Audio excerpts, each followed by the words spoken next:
The US is losing an information war to alternative media outlets, including RT. That's the message from Hillary Clinton to Congress members who are questioning the State Department's $47 billion budget request for next year. And as RT's Gani Chichikhan reports now, the US Secretary of State says Washington needs to step up its propaganda efforts. War declared. The U.S. is now officially in an information battle with foreign media, which provide alternative views on world news, views which often run in contrast to the coverage of events by the U.S. mainstream media. We are in an information war, and we are losing that war. I'll be very blunt in my assessment. Al Jazeera is winning.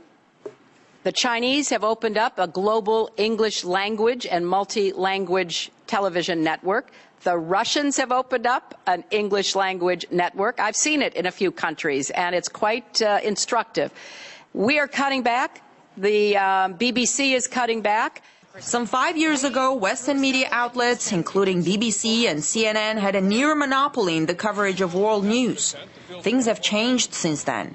More and more viewers across the world tune into various foreign media to get a fresh take on events. Clearly, the United States feels on the defensive, in part because it can no longer monopolize not only the terms of, authority in these countries, but also the terms of the debate. There's other information out there. There are other points of view. And those points of view are profoundly damaging to a country that believes that its point of view is the only point of view, or should be the only point of view. RT presence on YouTube is one example. Almost 300 million views, as opposed to CNN that has around 3 million. RT's constantly growing audience is already an indication to many that the days of media monopoly are over, and people demand a multipolar approach to news. There's no real commitment to the kind of freedom of diverse speech that we really need if we're going to be in a democracy at home and in a community of nations overseas. To many, Hillary Clinton's speech a few weeks ago on freedom of internet seemed contradictory to the treatment that sources like WikiLeaks are getting.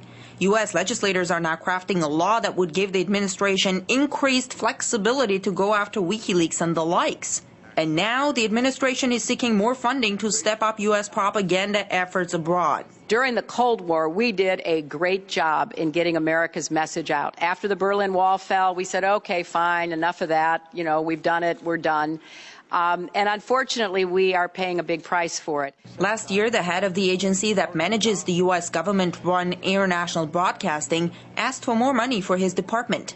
We can't allow ourselves to be outcommunicated by our enemies. The list of enemies included Russia, China, Iran, and Venezuela. Walter Isaacson, the head of the agency, which runs Voice of America among other media outlets, later backtracked on this statement.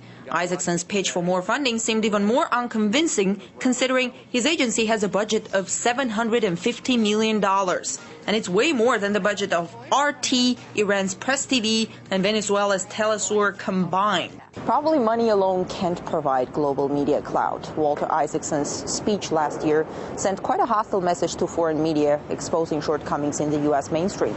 But Secretary Clinton's statement made it official. The U.S. is fighting a global information war, and it's losing. I'm Gani Chichikhan reporting from Washington.